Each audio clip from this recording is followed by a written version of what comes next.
નમસ્કાર વિદ્યાર્થી મિત્રો, ધોરણ 7 સેમેસ્ટર બીજું, વિષય ગુજરાતી, પાઠ નંબર 11 અખબારી નોંધ. તો વિદ્યાર્થી મિત્રો, આજના વિડીયોની અંદર આપણે અખબારી નોંધ વિશે અભ્યાસ કરીશું. એમના લેખક છે ડૉક્ટર ચંદ્રકાંત મહેતા.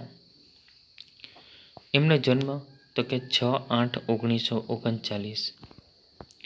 ડૉક્ટર ચંદ્રકાંત મહેતા અમદાવાદ જિલ્લાના ધોળકા પાસેના સરોડા ગામના વતની છે. હાલ અમદાવાદમાં રહે છે. ગુજરાતી હિન્દી ભાષાના સુપ્રસિદ્ધ સાહિત્યકાર છે. તો કે લેખકે આ બંને ભાષામાં ઘણું સારું સાહિત્ય સર્જન કર્યું છે. તેથી બંને ભાષામાંના સુપ્રસિદ્ધ સાહિત્યકાર બન્યા છે. ગુજરાત યુનિવર્સિટીના ઉપકુલપતિ અને યુનિવર્સિટી જર્નાલિઝમ એટલે કે પત્રકારત્વ વિભાગના વડા પણ રહી ચૂક્યા છે. ગુજરાતી, હિન્દી અને પ્રાકૃત ભાષામાં તેમના 123 જેટલા પુસ્તકો પ્રકટ થયા છે અને તેઓ વર્ષોથી દૈનિક પત્રોમાં કથા લેખન પણ કરે છે. તો અહીં અખબારી નોંધ વિશે લેખકે આપણને ઘણી સાદી સરળ ભાષામાં એ માહિતી આપી છે. સમાચારલક્ષી વધુ લેખમાં એ માટેના જરૂરી નમૂના પણ આપણને મૂકી આપ્યા છે, જે પાઠની અંદર આપણે જોઈશું. તો પાઠની અંદર આપણે શરૂઆત કરીએ. તો અખબાર શબ્દ મૂળ અરબી ભાષાના ખબર શબ્દનું બહુવચન છે, જેનો અર્થ થાય છે સમાચાર પત્ર, વર્તમાનપત્ર, છાપું. તો કે વિદ્યાર્થી મિત્રો, તમારા ઘરે પણ કોઈ એક સમાચાર પત્ર આવતું હશે, જેમ કે ગુજરાત મિત્ર, ગુજરાત સમાચાર, દિવ્ય ભાસ્કર, સંદેશ, Jansatta, Phulchhab, times of India વગેરે જેવા સમાચાર પત્રો છે. એ તમારા ઘરે કોઈક ને કોઈક એક સમાચાર પત્ર આવતું હશે. ગુજરાતી ભાષામાં વપરાતો સમાચાર શબ્દ સંસ્કૃત શબ્દ સમ વત્તા આચાર પરથી બનેલો છે. ગુજરાતી ભાષામાં વપરાતો જે સમાચાર શબ્દ છે, એ સમાચાર શબ્દ સંસ્કૃત શબ્દ સમ વત્તા આચાર પરથી બનેલો છે, જેનો એક અર્થ માહિતી એટલે કે આધારભૂત સામગ્રી, વિવરણ એટલે કે સમજૂતી અને ખુલાસો કરવામાં આવે તે, અને ખબર એવો પણ થાય છે. એટલે કે જેનો એક અર્થ માહિતી, વિવરણ, ખબર એવો પણ થાય છે. અંગ્રેજીમાં સમાચાર માટે ન્યૂઝ શબ્દ પ્રચલિત છે. તો વિદ્યાર્થી મિત્રો, આપણે સમાચારને અંગ્રેજીમાં ન્યૂઝ કહીએ છીએ અને આપણે ટીવી પર પણ આ ન્યૂઝ જોતા હોઈએ છીએ. પણ ન્યૂઝ શબ્દ એ અંગ્રેજી શબ્દો આવ્યો ક્યાંથી? તો કે આપણે અંગ્રેજીમાં નોર્થ, ઈસ્ટ, વેસ્ટ અને સાઉથ આ ચારેય અક્ષરોના પ્રથમ અક્ષર પરથી બનેલો ન્યૂઝ શબ્દ છે. અને આ ન્યૂઝ છે એ આપણે ટીવી ઉપર અલગ અલગ પ્રદેશના કે દેશ વિદેશના પણ આપણે એ સમાચારો આપણે એ જોતા હોઈએ છીએ. આગળ જોઈશું. માણસમાં પોતાના ગામ, શહેર, દેશ, દુનિયાના સારા માથા સમાચારો જાણવાની ઉત્સુકતા હોય છે. માણસ હોય એમને આપણા ગામ હોય, શહેર હોય કે દેશ દુનિયાના સારા હોય કે માથા એટલે કે ખરાબ સમાચાર હોય, તો એ જાણવાની એની ઉત્સુકતા એટલે તો કે એની આતુરતા હોય છે. સમાચાર પત્રો દ્વારા માણસની જિજ્ઞાસા સંતોષાય છે.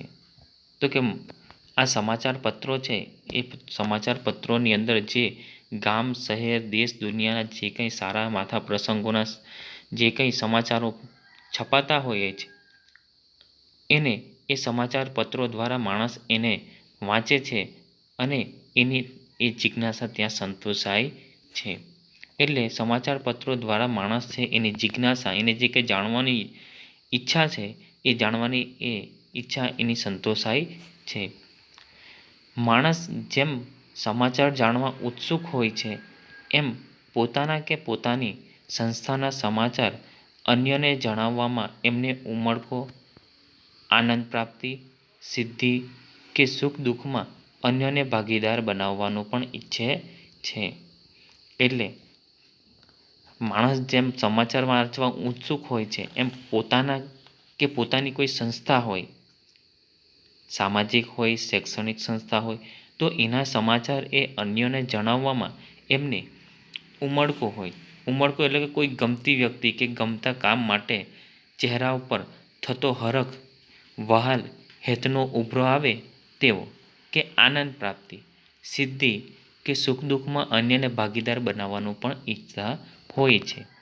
આવા અંગત કે સંસ્થાલક્ષી સમાચારો અખબારો વિનામૂલ્યે છાપીને પોતાનો સમાજ ધર્મ અદા કરે છે. આવા અંગત એટલે કે ખાનગી, ગોપનીય સમાચારો છે અને સંસ્થાલક્ષી સમાચારો છે, એને અખબારો એ વિનામૂલ્યે છાપીને પોતાનો જે સમાજ ધર્મ છે એ અદા કરે છે. અદા કરવું એટલે ફરજ નિભાવે છે.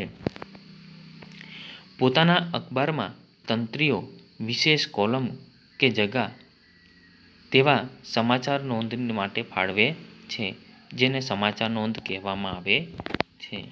તો અહીં અખબારમાં તંત્રી, તો કે તંત્રી એટલે તો કે અખબારની અંદર જગ્યા રાખવી, વાંચકોને રુચિ જળવાઈ રહે તે ધ્યાન રાખવું, સમાચારની અગત્યતા વગેરેને ધ્યાનમાં લઈને આવેલા સમાચાર પ્રસિદ્ધ કરતા પહેલાં એને મોટા અક્ષરે મઠાડવું પડે છે. આ કાર્ય કરનાર વ્યક્તિને તંત્રી કહે છે. તો આવા આ અખબારમાં તંત્રીઓ વિશેષ કોલમ કે જગા, કોલમ એટલે કે વર્તમાનપત્રોમાં ફાળવેલી જગ્યા, કતાર કે જે દૈનિક પત્રોમાં રોજે રોજ કોઈક લેખક કે કોઈક અન્ય વ્યક્તિ કોઈકને કોઈક વિષય ઉપર લખાણ સમાચાર પત્રમાં પ્રસ્તુત કરતા રહે છે, તેના માટે ખાસ જગ્યા ફાળવેલી હોય છે. તો કે આ કોલમ કે જગ્યા તેવા સમાચારની નોંધ માટે ફાળવે છે, જેને આપણે સમાચાર નોંધ કહેવામાં આવે છે. આવી સંક્ષિપ્ત એટલે કે ટૂંકી સમાચાર નોંધ અખબારો પ્રસિદ્ધ કરતા હોય છે. ઉપરાંત સરકારી, અર્ધ સરકારી તેમજ સંસ્થાઓ વિવિધ પ્રકારની માહિતીઓ વાંચકોની જાણ માટે મોકલે છે. તો કે અહીં સરકારી હોય કે અર્ધ સરકારી કે કોઈ સંસ્થા હોય, કોઈ પણ જાતની કોઈક નોકરી હોય, ધંધા રોજગાર માટે, તો આવા સમાચારો છે એ આ સમાચારની અંદર છપાતા હોય છે. તો કે વાંચકોની જાણ માટે ત્યાં મોકલે છે. સંક્ષિપ્ત સમાચાર નોંધ અથવા અખબારી નોંધને અંગ્રેજીમાં પ્રેસ નોટ કહેવામાં આવે છે. આપણે સમાચાર નોંધ અથવા તો કે અખબારી નોંધને આપણે અંગ્રેજીમાં પ્રેસ નોટ કહેવામાં આવે છે. અખબારી નોંધની કોલમમાં સામાજિક એટલે કે સમાજની અંદર જે કે બનતી ઘટના હોય છે એ બધી ઘટનાઓ, પછી શૈક્ષણિક તો કે શિક્ષણને લગતા ઉત્સવ, ઉજવણીઓ, તો કે આપણા જે કે ધાર્મિક તહેવારો છે, તહેવારોની ઉત્સવો છે એની ઉજવણી, તો તેને લગતી એ અખબારી નોંધ છે એ કોલમમાં છપાતી હોય છે. ધાર્મિક, સાંસ્કૃતિક બાબતો, તો કે આપણા જે કંઈ ગીતા છે, રામાયણ છે, મહાભારત છે, બરાબર, એવા ગ્રંથો છે, એના માટે સારા સારા જે પ્રસંગો છે એ પ્રસંગો પણ ધાર્મિક સાંસ્કૃતિક બાબતો એ અખબારી નોંધની અંદર પ્રકાશિત થતા હોય છે.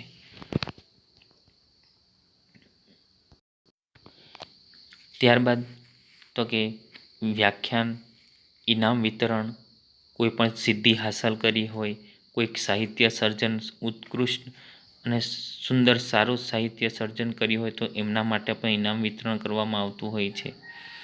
તો આવા ઇનામ વિતરણ, પછી શુભેચ્છાઓ ઇત્યાદિ વિષયક સંક્ષિપ્ત નોંધ પ્રકાશિત કરવામાં આવે છે. મૃત્યુ કે અવસાન તેમજ તે નિમિત્તે બેસણા કે શ્રદ્ધાંજલિ નોંધ પણ વિનામૂલ્યે અલગ શીર્ષક સાથે અખબારો છાપે છે. તો કે કોઈક વ્યક્તિને મૃત્યુ થયું હોય, અવસાન થયું હોય, તેની જાણ માટે તેમના બેસણા કે શ્રદ્ધાંજલિની નોંધ પણ એ વિનામૂલ્યે આ અલગ શીર્ષક સાથે અખબારો છાપતા હોય છે. તો આજના વિડીયોની અંદર આપણે અહીં સુધી અભ્યાસ કરીશું. બાકીનો છે એ આપણે આવતા વિડીયોની અંદર અભ્યાસ કરીશું.